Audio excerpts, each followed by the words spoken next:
আসসালামু আলাইকুম। একটা ঘটনা বলি আর কি, মানে একটা গল্প আর কি। একটা ক্লাসে 40 জন স্টুডেন্ট আছে। এখন একটা ক্লাসে দেখা যাচ্ছে যে ক্লাস পরিচালনার জন্য একজন শিক্ষক, মানে দেখা যাচ্ছে যে অনেক স্টুডেন্ট অনেক বাদরামি করে। তো ক্লাসের কন্ট্রোলের জন্য টিচার বললো যে আচ্ছা ঠিক আছে, আমাদের 40 জনের মধ্যে থেকে একজন ক্যাপ্টেন হোক। তো সব স্টুডেন্টরা মিলে ভোট টোট দিয়ে 2-3 জন দাঁড়ালো, ভোট টোট দিয়ে একজন ক্যাপ্টেন দাঁড় করাইলো। এখন সমস্যা কী হয়েছে, ক্লাস ক্যাপ্টেন ভালোই ক্লাস পরিচালনা করতেছিল। হ্যাঁ, যারা দুষ্টুমি করতেছে, নাম লিখতেছে, স্যারদের রিপোর্ট করতেছে, হোমওয়ার্কের সব কিছু টুকে রাখতেছে, বা সরাসরি স্টুডেন্টসদের রিপ্রেজেন্টেটিভ হয়ে কথা বলতেছে, ভালো যাচ্ছে। কিন্তু এই ক্যাপ্টেন দুর্নীতিতে জড়ায় গেল। দেখা গেল যে যেই ছেলেটা দুষ্টুমি করতো ওই ছেলেটা ওই ক্যাপ্টেনটা ফেভার দিত, ক্যাপ্টেন পইটা যেত। এরপরে হচ্ছে অন্যান্য স্টুডেন্টসদের ফেভার নিতে নিতে সে কী করলো, যে মোটামুটি ক্লাসের যত কিছু অপকর্ম হইতো সে হচ্ছে সেই জিনিসটাকে তার মধ্যে নিয়ে ম্যানেজ দিয়ে দিত, অর্থাৎ টিচার পর্যন্ত যাইতে দিত না। তো যার ফলে অনেকের মধ্যে সে অনেক ফেভারে চলে গেল, অর্থাৎ অনেক স্টুডেন্টই দেখা যেত বান্দরগুলা ওই ক্যাপ্টেনটা ম্যানেজ করে করে ফেলতো। তো টিচার এটা বুঝতে পারলো, হাই হাই, এই ক্যাপ্টেন তো ঝামেলা আছে, তাহলে ক্যাপ্টেনটা চেক দেওয়ার জন্য আরেকজন ক্যাপ্টেন দরকার। আবার নির্বাচন হলো, বললো যে না, আর একটা ভাইস ক্যাপ্টেন লাগবে বা বিরোধী দলীয় ক্যাপ্টেন লাগবে, যে ক্যাপ্টেনের উল্টাপাল্টা দেখলে ক্যাপ্টেন আমার কাছে 2 জনে মিলে রিপোর্ট দিতে হবে। তো ভালো কথা, আবার নির্বাচন হলো। এখন যেহেতু আগের ক্যাপ্টেনের মানে ফেভারে অনেক স্টুডেন্ট ছিল, তারা মোটামুটি মেজরিটিতে ওই ক্যাপ্টেনটা প্রথম ক্যাপ্টেনটাই আবার পাশ করাইলো পুনরায়। কিন্তু সেকেন্ড ক্যাপ্টেনের পক্ষে মনে করেন আরও অনেক স্টুডেন্ট এসে গেল, কারণ আগের ক্যাপ্টেনের অবস্থা খারাপ ছিল, দুর্নীতি করতো, ক্লাসে ঝামেলা করতো, মিসলিডিং করতো। তো এখন টিচার যেটা বুঝে বলল যে ঠিক আছে, যেহেতু তোমরা 2 জন ক্যাপ্টেন হইছো, তো 2 জন ক্যাপ্টেন মিলেমিশে আন্ডারস্ট্যান্ডিং থাকবা, ঝামেলা করবা না, কারণ তোমাদের আন্ডারস্ট্যান্ডিংয়ের অনেক দরকার আছে, না হলে ক্লাসের পোলাপান কিন্তু ঠিক থাকবো না। কিন্তু প্রথম ক্যাপ্টেনের তো স্বভাব আগের থেকেই খারাপ। তো এ কী করতেছে, সেকেন্ড ক্যাপ্টেনের কথা মানে না, কারণ কত হইতেছে মেজরিটি অফ পোলাপান হলো প্রথম ক্যাপ্টেনের হাতে, আর সেকেন্ড ক্যাপ্টেনের তো মনে করেন আছে মোটামুটি, ধরেন ফার্স্ট ক্যাপ্টেনের আছে ধরেন 60%, সেকেন্ড ক্যাপ্টেনের 40%। এখন 40% হইলেও ওই 40% তো মনে করেন আসলে নর্মাল, ওরা তো কোনো ফেভার টেভার পায় না বা কিছু করে না। তো যারা ফেভারে থাকে ওরা তো মনে করেন ফেভার টেভার আবার ফেভার নিতে চায়। ওই যে 60% ওরা তো আবার প্রথম ক্যাপ্টেনের আন্ডারে এসে, আর প্রথম ক্যাপ্টেন তো মনে করেন আগে থেকে একটু এক্সপিরিয়েন্সড, বুঝেন না? তো ঝামেলা কী হইলো, এই প্রথম ক্যাপ্টেন তার ক্ষমতা বলে, যেহেতু সে আগে থেকে সব কিছু পাইয়া অভ্যস্ত হয়ে গেছে, স্বভাব তো খারাপ, এখন সে তো সেকেন্ডে আবার তার অংশীদার বেরোতে নিতে পারতেছে না।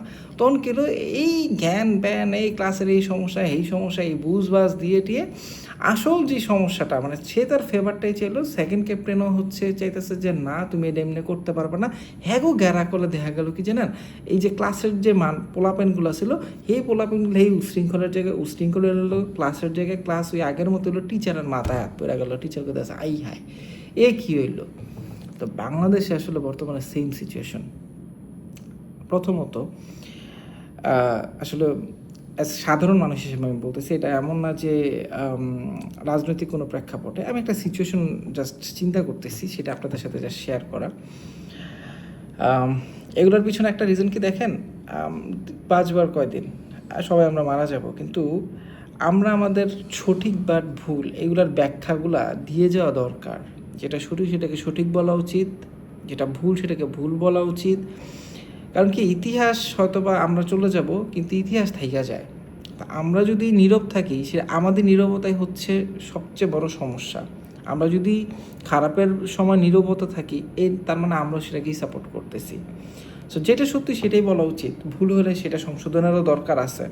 আচ্ছা, এখন দেখেন বাংলাদেশে আসলে মেইন সমস্যাটা কিন্তু মানে জুলাই সনদ নিয়ে না, প্রবলেম রয়েছে বিএনপি 51% বা হোয়াটএভার সংখ্যাগরিষ্ঠ আসন নিয়ে পাস করছে।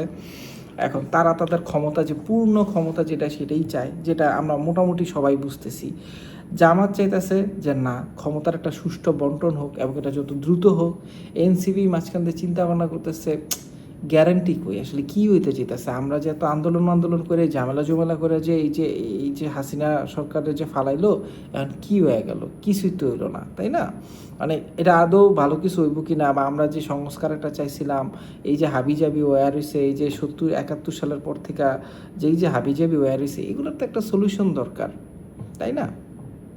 তো কোনো কিছু হবে কিনা এর কোনো গ্যারান্টি নেই। এখন বোঝার একটা ট্রাই করেন, আমরা সাধারণ জনগণের আসলে কী অবস্থাটা হয়েছে একটু চিন্তা করেন। আমাদের দেশে আসলে প্রবলেম যে মানে সংবিধান, সংসদ, রাজনৈতিক, পলিটিক্যাল এইটাও না, এর চেয়েও বড় সমস্যা হচ্ছে আমাদের দেশে আমলাতন্ত্র। আমাদের দেশের সবচেয়ে বড় কালপিট হইতেছে, মানে জাউর হইতেছে আমাদের দেশে আমলারা। এটা নিয়ে কিন্তু আসলে কোনো কথাই উঠেই না, বা কোনো রাজনৈতিক দল এগুলো নিয়ে কিছু বলেই না। আমাদের দেশে আসলে এটা নিয়ে অনেক কাজ করার বাকি আছে, এডুকেশন নিয়ে বলার আছে। এরপর আরেকটা ব্যাপার হচ্ছে, দেখেন ওয়ার্ল্ড ওয়াইড পৃথিবী যে পরিমাণ আপডেট হইতেছে, বাংলাদেশের কোনো আপগ্রেড কিচ্ছু নাই। ট্রাস্ট মি, বাংলাদেশ যে চলতেছে কেমনে এইটা আমি মাঝে মাঝে মনে করি এটা একটা মিরাকল। আমরা যে হারে বিদেশে এসে যেই কষ্টটা করি, ভাই রে ভাই, বিশ্বাস করেন, প্রবাসীরা যেই কষ্ট করে, এই কষ্ট করে শুধু পরিবারে খাওয়ানোর জন্য, দুই মুঠো খাওয়ানোর জন্য যেই পরিশ্রমটা করে, যেই পরিমাণ ত্যাগতিতিকা করে, এইটা আসলে বলার মতো না। এই প্রবাসীদের টাকা আর এই যে আমাদের দেশের যে দরিদ্র মানুষগুলো যে টার্মেন্টসে কাজ করে বিভিন্নভাবে, এদের কষ্টের টাকা এই দেশটা চলতেছে। এর মধ্যে লুটপাট, মানুষ যে কী কষ্টে আছে সেটা মানে কিছু বলার নাই। বাংলাদেশে যারা মনে করেন একবার সুযোগ পায়, ব্যাপারটা হচ্ছে এরকম যে পাইলে আর কোনো কথা নেই, এর লেগে সব, আর যার নাই তার কিচ্ছু নাই। It is not right. আপনি যদি মনে করেন একটা ঘরের মধ্যে থেকে আপনি অনেক পরিষ্কার হইলেন, আর আপনার পাশের বেডের যে মানুষটা সে যদি নোংরা থাকে, তাহলে ওই ঘরটার সবাই নোংরাই বলবে, ভালো বলবে না। আজকে এই জন্যই দেখেন বিদেশে আমাদের দেশের মানুষজন ইতালিতে যায়, ইতালিতে গিয়ে বোটে পড়ে মরে কেন? আমাদের দেশের রাষ্ট্র ব্যবস্থার কারণে। আজকে ইউরোপ, আমেরিকা আমাদের পাসপোর্টে থুতু থুতু করে কেন? আমাদের রাজনৈতিক পলিটিক্যাল সমস্যার কারণে।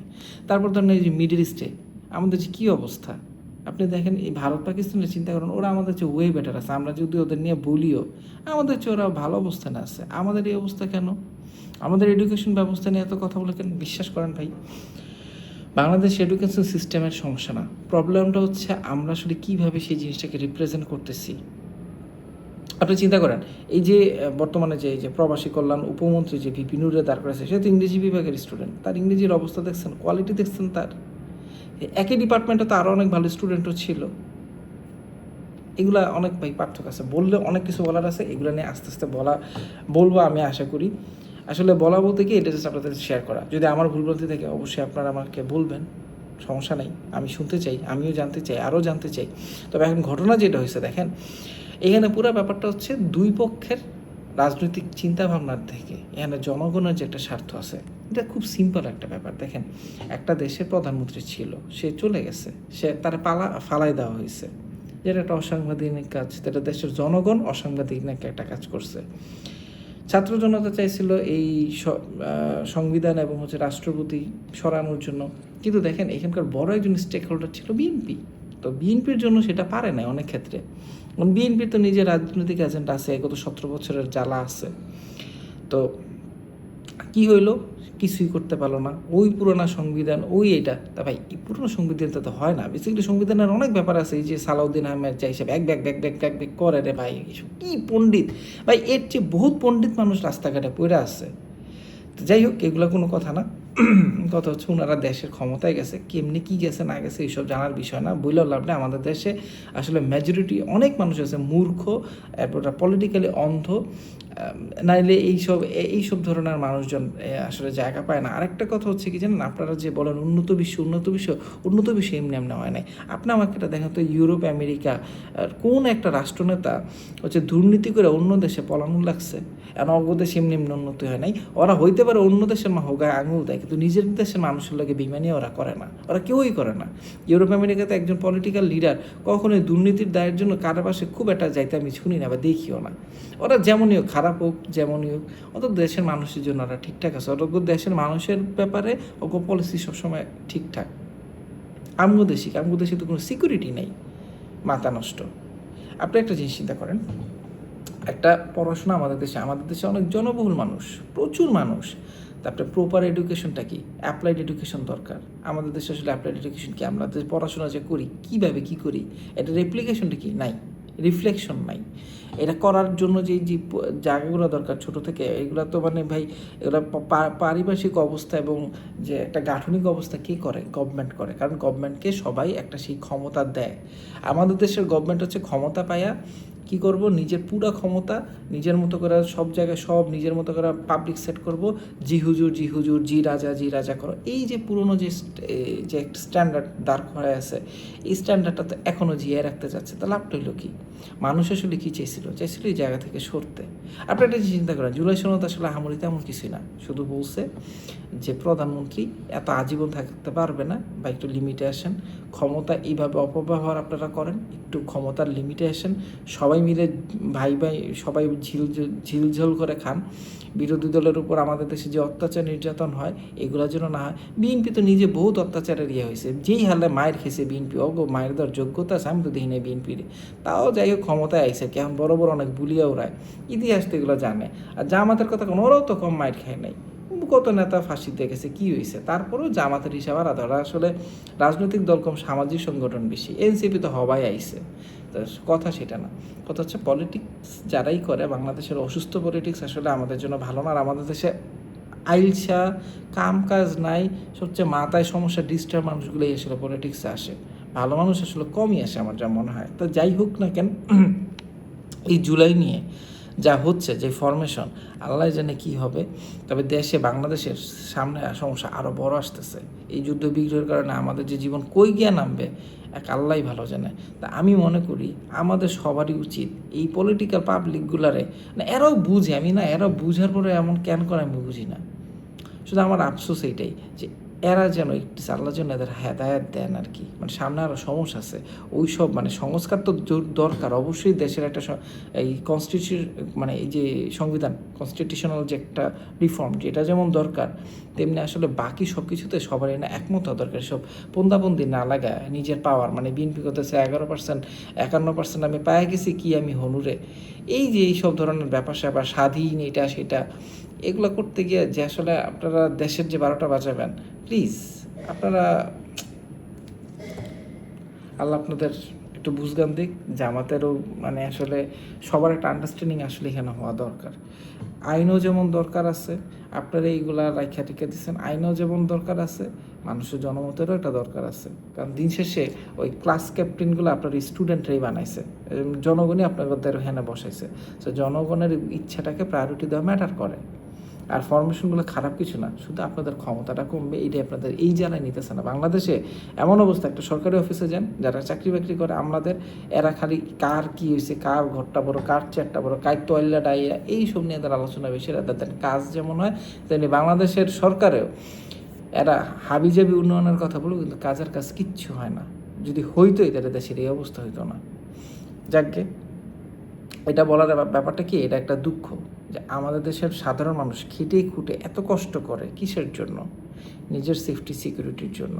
কিন্তু যারা সেফটি সিকিউরিটি নিশ্চয়তা করার জন্য এত বুলিয়ে ওরায়, এরা আসলে সবগুলো একটা অকর্মা নিকর্মা, সবগুলো ঢেকি, তারা নিজেরাই তাদের কর্ম দিয়ে প্রুফ করতেছে, আর কিচ্ছু না। তো যাই হোক, আল্লাহ আমাদের সবার ভালো করুক, আল্লাহ সবারই বুঝজ্ঞান দিক। তবে সবচেয়ে বড় কথা কি, আমি বিশ্বাস করি যে বাংলাদেশের জনগণ এখন যথেষ্ট ম্যাচিউর হইতেছে, যথেষ্ট সেন্সিটিভ হইতেছে। ওই কয়েকটা আন্দা মূর্খ মানে রাজনৈতিক অন্ধ ছাড়া সবাই সাধারণ মানুষজন এখন নিজের বুঝতেছে। আমি এটা খুব অ্যাপ্রিসিয়েট করি। আমি মনে করি যাক, মানুষের মধ্যে বুঝজ্ঞান অনেক বাড়তেছে। আমার বিশ্বাস, যেই দেশে ওসমান হাদির মতো একজন মানে মানুষ আসতে পারে, যারা কথা বলতে পারে, আমার এই জাতি নিয়ে আমার অনেক গর্ব হয়। আমার আস্থা আছে যে বাঙালি কোনোদিন ফল করবে না। আর ওই যে যারা বলে না দেশে কিছু হবে না, কিছু নাই, দেশে নাই, বিদেশেই তো হবে, ভাই আমি নেই, চিন্তা ভাবনা থেকে বাইরে হতেছি। আমি মনে করি দেশটা আমাদের, এটাই আমাদের আইডেন্টিটি। কোনো একটা দিন আমরা সবাই মিলে সুন্দর একটা দেশ হবে, সেদিন এই বাংলাদেশ নিয়ে মানে বিশ্বমণ্ডলে অপমানিত হইতে হবে না, আমাদেরকে কেউ ছোটো করে দেখবে না। আমি এই বিশ্বাসটাই রাখি। তো ভালো থাকবেন, আমার জন্য দোয়া রাখবেন। আল্লাহ হাফেজ।